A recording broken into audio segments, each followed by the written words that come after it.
The Word of God is alive and powerful, sharper than any two-edged sword, piercing even to the dividing asunder of the soul and the spirit, and of the joints and the marrow, and is a critic of the thoughts and intents of the heart.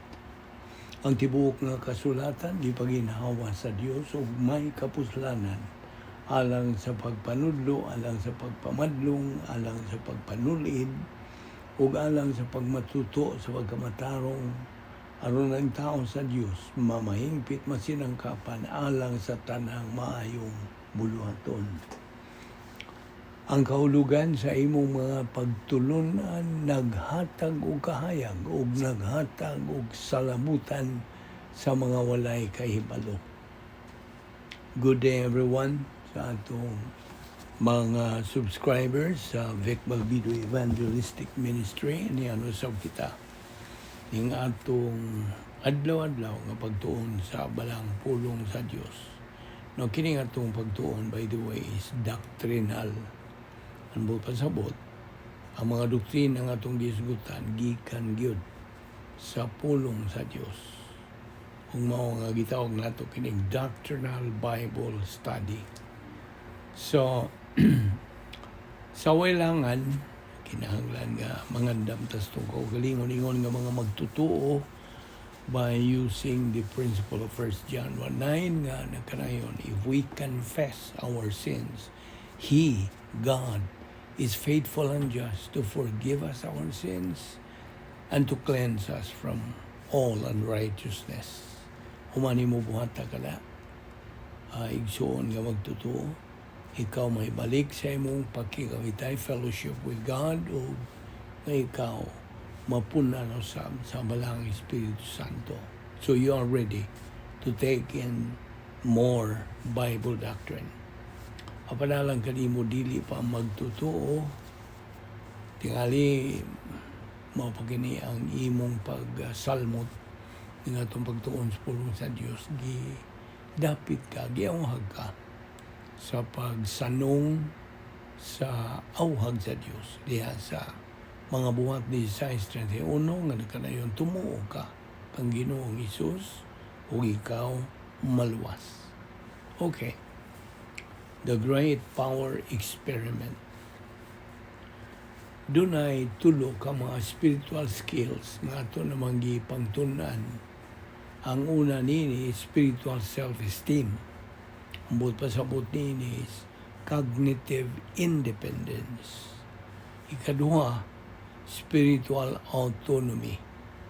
This is cognitive confidence. Ug ang ikatulo, maong spiritual maturity, cognitive invincibility. Now, hinumdumi gini kanunay, kining tulo ka spiritual skills kini. Now, hinumdumi, usab, ang Great Power Experiment, kini available to every church-age believer. Ikaw nga magtutuo, sud nining panahon sa simbahan, alang kini kanimo sa imong paggamit. Gibilin beyan ni Ginoong Jesucristo sa pagbuhi niya sa iyong espiritu nga to siyang langit ng amahan, gidungan kinigbilin nga ni kanatong mga magtutuo. So mao na nga pagpadayon nini dunay duha ka mga tinubdan sa gahom nga gigamit ni Ginoong Jesucristo. Two sources of our Lord Jesus Christ power. Number one, ang pagka-omnipotente sa Dios nga Amahan o sa Dios Espiritu Santo. Kini related to living inside sa iyang prototype divine dynasty. Prototype man itong iyang divine dynasty. Number two, sharing the happiness of God. Okay? On God the Holy Spirit's omnipotence related to residence inside the prototype divine sphere. Si Ginoong Jesucristo wala gyoy sala. He was impeccable He never got out of the prototype o divine dynasty. Okay? Huwag siya mugawas. Si Ginoong Jesucristo, mao ang kinaunhan nga persona. He was the very first person nga mipuyo didto sa divine dynasty, prototype. And by his residing there all the time, iya yung giporbahan. He proved it successful. And he left it to us. Sa ako nang ginaingon, gibilin yun ni Ginoong Jesucristo nga ni kanato for our very own residence. Aron mo atong kapuyan. Of course, it is a mental attitude. Antiwan din na. The process or protocol to be successful on this mo kini. Paminaw. Ang proseso ba o kanang guideline nga kita magmalampuso niini mo kini. Feeling of the Holy Spirit, dugangan pagyud sa Bible doctrine. Okay? Feeling of the Holy Spirit plus Bible doctrine. Now, si Ginoong Jesucristo, namatay siya spiritually dito sa cross. Gusto? He was the only qualified Savior to save us. Siya ra gyud. Why lain ang may kalifikar nga mahimong manluluwas? Nga naman, tungod din ng 5 ka mga butang. Paminaw mayo. Nahimo siyang manluluwas o hingkalifikar siya sa pagkamanluluwas, gumikan kay wa siya kanang maapiktahi sa original nga sala ni Adan. Wa siya maapiktahi, wa siya kanang maangin ba. Okay? So, no Adam's original sin. Manina ko na. Ikadwa, wala siya kinaiyang magsasala. Ikatulo, wala siya nabuhat bisag gamay nga personal nga sala. Wala. Ikaupat, na nag-iya siya og hingpit nga pagkamatarong. Og niya pa ikalima, siya lamang ang bugtong sakop sa kaliwatas tao nga hingpit. He's the only perfect member of the human race. Kita nimo kining 5. Mo'y nakakalifikar ni Jesucristo nga manluluwas. Now, mutana ko nimo katong uban nga mga nagtukod kunuhay o mga relihiyon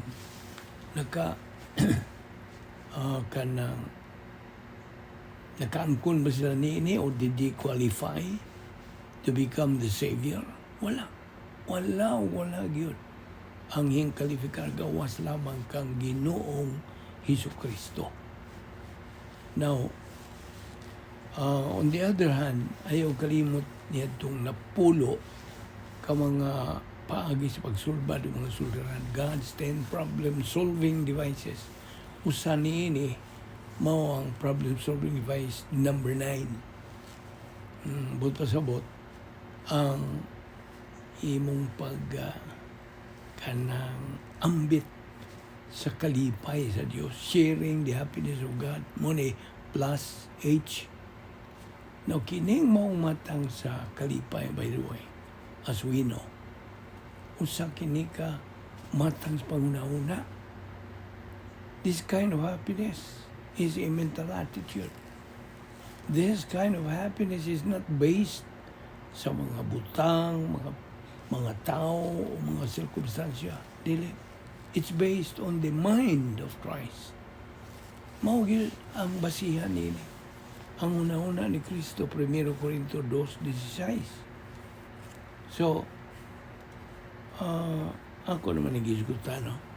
To look at spiritual skills, spiritual self-esteem, spiritual autonomy, o spiritual maturity.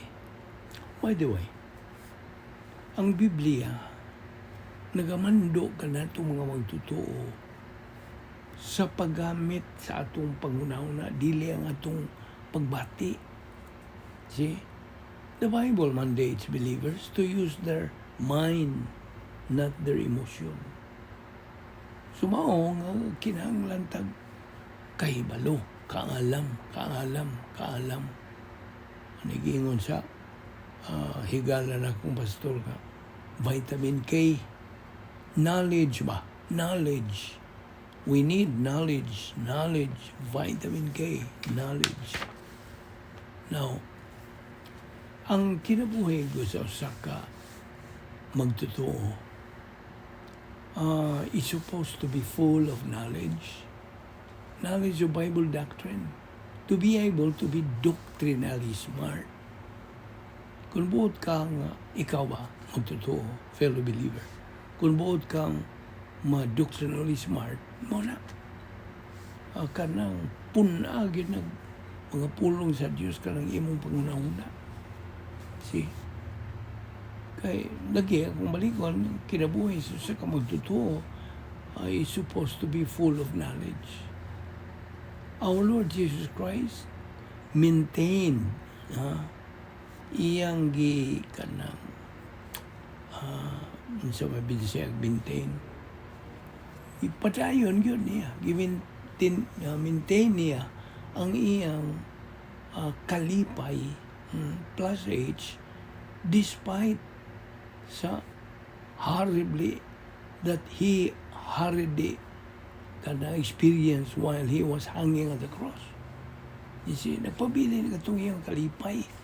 Bisan tulog yung unsan na nilang bunal, hampak, sukmag, kanang daog-daog ang Ginoong Jesucristo, pagpasakit kaniya.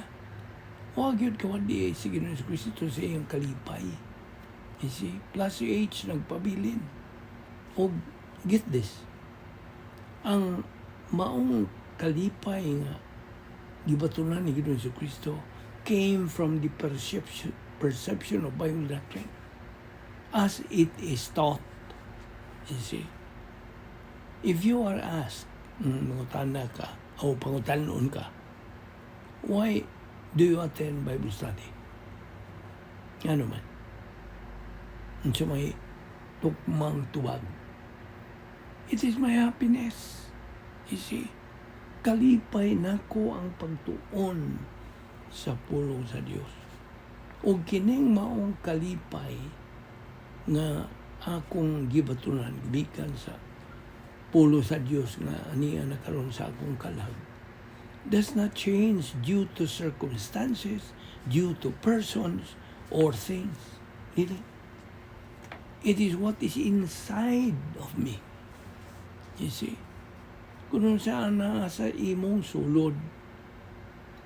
This kind of happiness is what we mean in the divine viewpoint. Maunibot pasabot.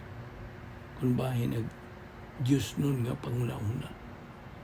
Kung sa may gisulting Ginoong Jesucristo, this plus age that I have may be yours.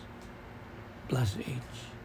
Na, hinauton ta nga maimo kining maong kalipay nga akong gibatunan.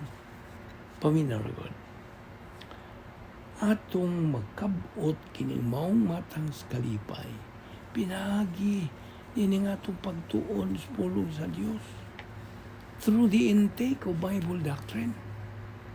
Mora, dili lang pagbuhat-buhat yan sa mga tulumanon, sa dili, pagtuon, pagkaton, pagtuo, paggamit sa pulong sa Diyos sa imong kinabuhi. Mauna ang pagi. Nga imong mabatulan, imong maangpon, kining mong matang sa kalipay. Kadaghang mga tao na kalibutan na kadipo-dipo na lagpangita o kalipay. Niara. This is God's open secret. And this applies to you, my fellow believer. Di man di ma-aplikar sa mga di magtotoo. Dili. Gawas kung sila mag-usab na. Mitanoe o. They change their mind. Kaniyan to, pagtuo kang Ginoong Jesucristo karon magkaamuo sila. na mo rin kini ang Yahweh sa tanan. Pagtuo kang Ginoo si Kristo ingon nga manluluwas. Now, so, ako balikon, kining maumatan sa kalipay, makabot nato gradually, but pasabot, hinihinay ba? Karon, lawa, ugma na po, we live one day at a time. So it can be attained gradually through persistent, consistent, regular, daily intake of Bible doctrine. So, sabtag yun ang pag-ayo. Sa layang pagkasulti, kini maugmad by stages. Gusto? By stages. Ang ba? You see, kining maumatan sa kalipay, dili ni kasagaran. This is unique. So, sa imong pagsibong ngadto sa unahan, by advancing in doctrine, you can reach the pleroma stage. Ano sa maling pleroma stage? Kini kong pleroma, gika man sa original nga gayong pulo nga plero o to fill up. See? Nga punaan ba? So, we can reach the pleroma stage. I mean, ning maong kalipay, by advancing in doctrine, we can reach the pleroma stage, possessing this kind of happiness. So, ayaw nagkakalimti ka itong napulo ka mga paagis, pagsulbad sa mga soliran. God's 10 problem-solving devices, rebound, filling of the Holy Spirit, faith rest drill, grace orientation, doctrinal orientation, personal love for God the Father, impersonal love for all mankind, inner happiness or sharing the happiness of God, personal sense of destiny, and then, ang imong pagkaokupado na, occupation of the person of the Lord Jesus Christ. Proverbs 3:13, kasi isulti, blessed is the man who finds wisdom and gains understanding. Now, ang talagang diferensyahon kining wisdom ug understanding.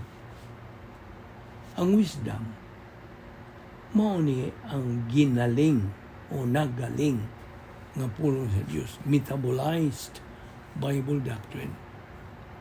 Gibalihin ngadto sa right lobe, inay sa left lobe magpabilin, gibalihin kini sa Espiritu Santo dito sa right lobe, umikan sa imong pagtuon ini. See, mo na metabolization.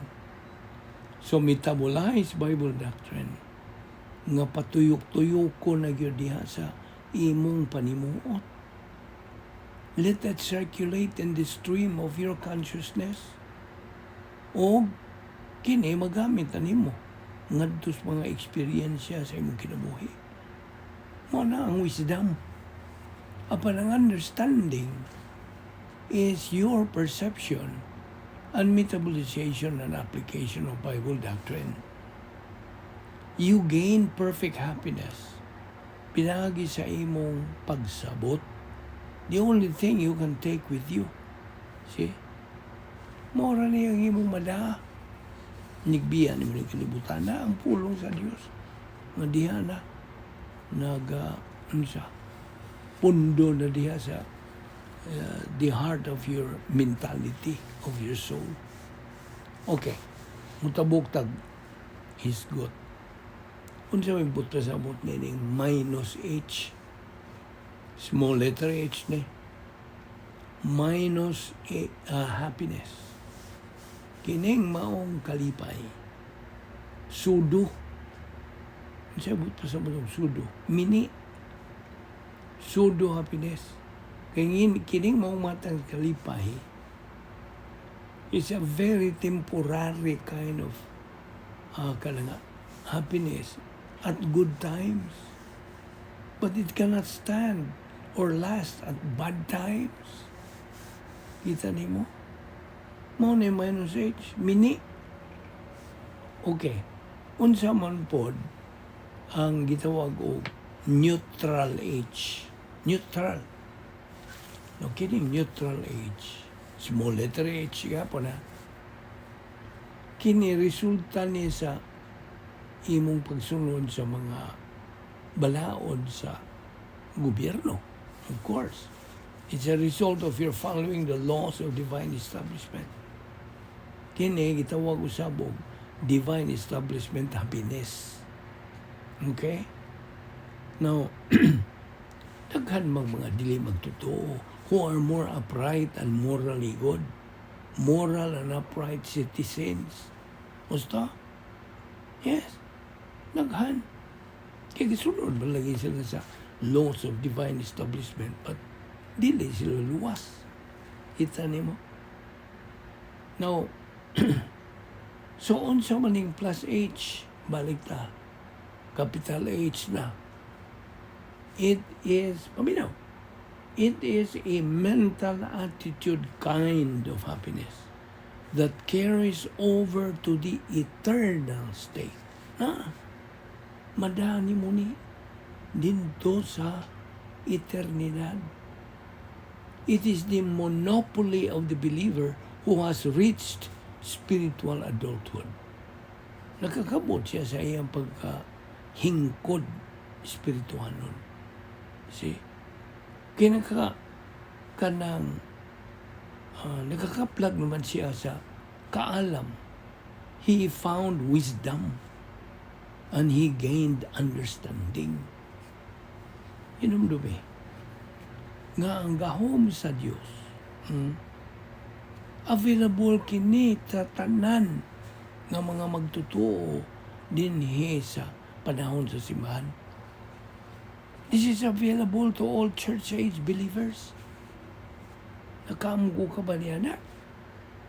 This same kind of power gigamit o gipahimuslan sa atong Ginoong Jesucristo atol sa iyang hypostatic union.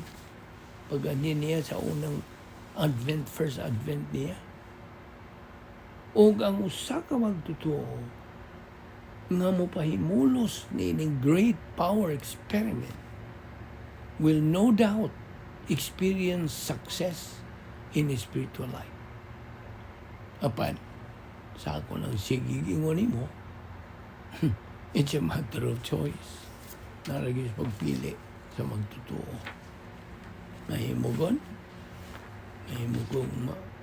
kanang dinaugon, mahimo na siya'y kagawasan nga mahimong mananaog, may kagawasan po siya mahimong pildiro. Papilion ba siya? Apan hinumdumi. Wisdom comes from studying and studying and studying with understanding. Okay? Ang plus H can be acquired through the wisdom inside our mentality. Ako malikon, dili nato maangkon kining maong kaalam nga way pagtuon, pagkaton, pagtuo, paggamit sa pulong sa Dios. You see? Always bear that in mind. Ayaw na ginakalimti. Kung kay pagtuon sa pulong sa Dios, I'm sorry. O di na ginagkinahanglan ingon tag I'm sorry kay imo magtinuyuan. You see, you made your decision from your volition. Nagatubang ka sa law of volitional responsibility. So, inumdumi.